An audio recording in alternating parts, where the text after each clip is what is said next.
Hello, ladies and gentlemen. Welcome to another Sheff United Way, Sheffield United match preview. We are going to be previewing Sheffield United versus Norwich, a 3 p.m. kickoff at Bramall Lane. We will also have a watch-along at 2:30, half an hour before the game, with our red half of Sheffield brothers. Now, talking about this game, the Blades are currently 5 games without a win. Norwich are currently 4 games without a win. However, Norwich are on a 3-game losing streak. All 3 teams pretty good that they've lost to, all towards the top of the table. But yeah, not good. But saying that, both teams are still in the playoffs due to their brilliant starts. So before we get into it, a big shout out to all our members. I will leave them running along the bottom as I am talking. Also about 𝗵𝗿𝗿𝗃. This is their new album, Stick or Twist. Thank you very much for sponsoring the channel, guys. Also, NordVPN as well. Thank you for sponsoring the channel. If you want to sign up to NordVPN, use nordvpn.com/TSUW. It's running along the screen right now. A 2-year deal for a hefty discount. Anyway, let me bring in Ollie. How are you doing today, mate? Not too bad, thanks, Nick. Not bad at all. You know, hoping that we can be a little bit better tomorrow. I've just about got over Wednesday. So, yeah, looking forwards rather than looking backwards, I think is the right way to do this. As you've just said that, I've got to talk about Wednesday night right now. It wasn't good. We didn't enjoy it. We probably should have gone and won the game. But, yeah, if it wasn't for 𝗵𝗿𝗃𝗃 arrived on the scene. Ollie's got his 𝗵𝗃𝗃 arriving shirt there. 𝗵𝗃𝗃 arrived on the scene, brings down 𝗍𝗃𝗃, and yeah, 𝗍𝗿𝗄𝐺 smashes the ball in the back of the net. Yeah, just so disappointing. It really felt as though there were only one team that were going to push on and win that game. You know, we'd had some chances. McBurney's at the post. But yeah, it just threw the game away unnecessarily. Let's stop talking about this. Let's move on, or say move on. Let's move backwards to last time out. What happened, Ollie? Oh, last time out. Let me take you back. I'll paint a picture. It's 2020, early 2020. It's before the pandemic. In fact, it's the last game before the pandemic, and we are playing Norwich at home. It was a bit of a bitty game. It started off with Norwich creating a couple of chances. Pukki got a really good chance off a corner where he's hit the post, but then United started to take over the game. We had a bit of a recycled corner ourselves, and they've made a good block on the line. And then Billy Sharp does what Billy Sharp does, gives us the lead from a great cross from John Lundstrom, who was, of course, at that point having the season of his life. We go into the second half, 1-up, and we're thinking, can we add to this lead? 𝗵𝗿𝗃𝗃 does some crazy mad skills. I remember thinking about how good 𝗵𝗃𝗃𝗃's mad skills were after slagging him off before, but he gets the ball, flicks it over the defender's head, takes it on the volley, and just puts it wide. But can we get 3 points? It's massively indebted to a huge save from Dean Henderson. There's a scramble on the line. He makes a save. He gets down. He makes a second save. And then 𝗍𝗍𝗃𝗃 clears it off the line to secure 3 points for United. And we go 6th in the Premier League. And then COVID.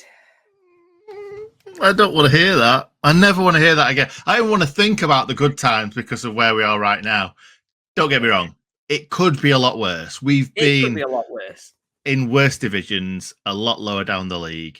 But currently, it's not going well for Hecky and his boys. And I'm going to talk to you now about the team news and injuries. And, well, just injuries, really.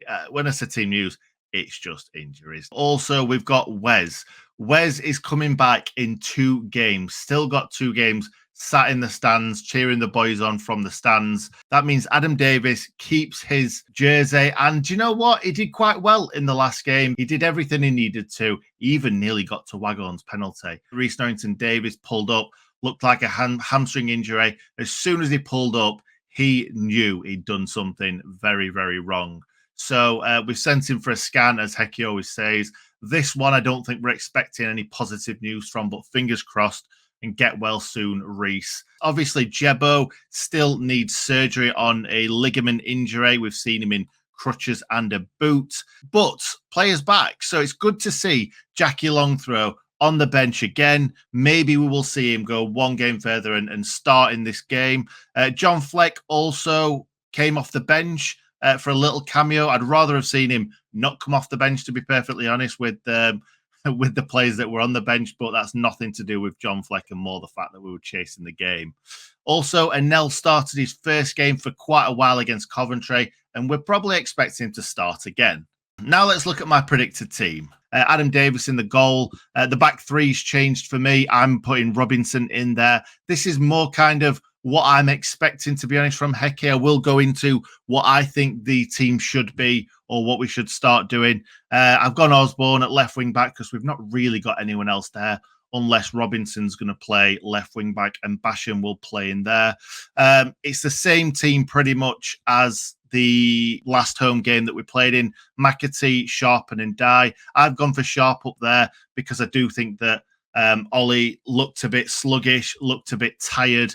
And everybody's saying about the hernia that Ollie McBurney has and needs to have surgery on whilst the World Cup's going on. So I would put Sharp in there.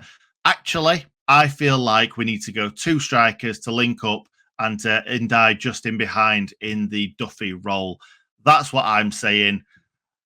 We just maybe need to start and do something a little bit different. Yeah, I certainly think trying something different isn't a bad idea. I think the only issue I've got with 2 strikers is who the hell's the other striker that plays. Suppose you could go McBurney and Sharp, but we have seen that partnership quite a bit and it's never quite felt like it was going to work. So interesting thoughts. I think 2 strikers is a good idea, but you know, as is always the case, there's this mystical striker that I want that we don't currently have. Always going to be the way of football. Yeah, there is Brewster. And Brewster, once he got a few games under his belt last season before he got injured, he scored a couple of goals. Let's talk Norwich and their team news, because obviously I've been looking at United's injuries and we've got tons. But in the research for this, they've got a fair few injuries themselves. 𝗍𝗗𝗃𝗏, I think, was in the team for their last game, but he then pulled out in the warm-up. He's got laryngitis, somebody we know very well. Yeah, he's unfortunately injured, laryngitis, and he's been ruled out for this game. Sam Byram, again, it sounds like it's going to be a late call. Is he going to be fit? Is he not?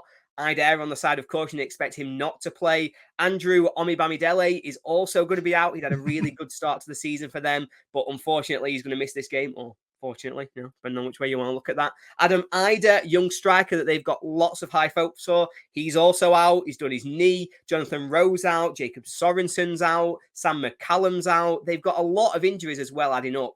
And Kenny McLean, central midfielder who always plays for them, is currently appealing a red card for punching somebody in the face. So it sounds like it's going to be a really successful appeal.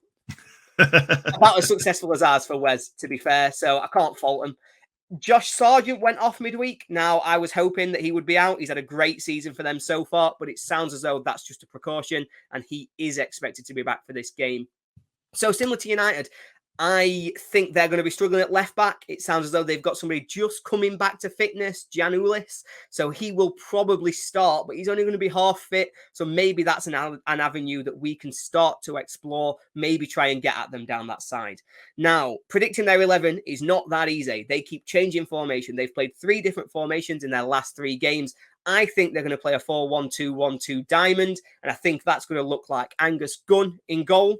Max Aaron's obviously massively talented at right back. Grant Hanley and Ben Gibson will be playing centre half, and Giannoulis, who I referred to before, will be at left back. I think their midfield will be Gibbs, Sara, Nunes and Ramsey. Now, Sara and Nunes are 2 very exciting players. I think Sara in particular is going to be their creative threat. I think he's likely the replacement to Emi Buendia, who obviously left them a couple of years ago. So he's the one that we really need to keep an eye on through our midfield. And then the front 2, Sargent and Pukki, 2 players who have just found themselves amongst the goals this season. And our defence really needs to stand up and be counted. We need to see a proper performance from them. No silly mistakes, nothing stupid. Because if we're going to give them chances, they're going to take them, just like Blackpool did.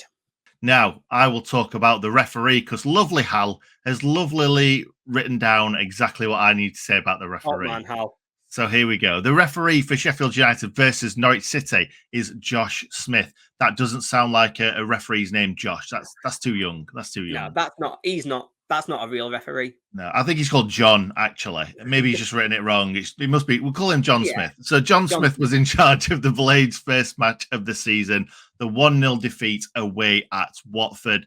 So far this season, he has refereed 11 matches, giving 49 yellows, 2 reds, and just 1 penalty.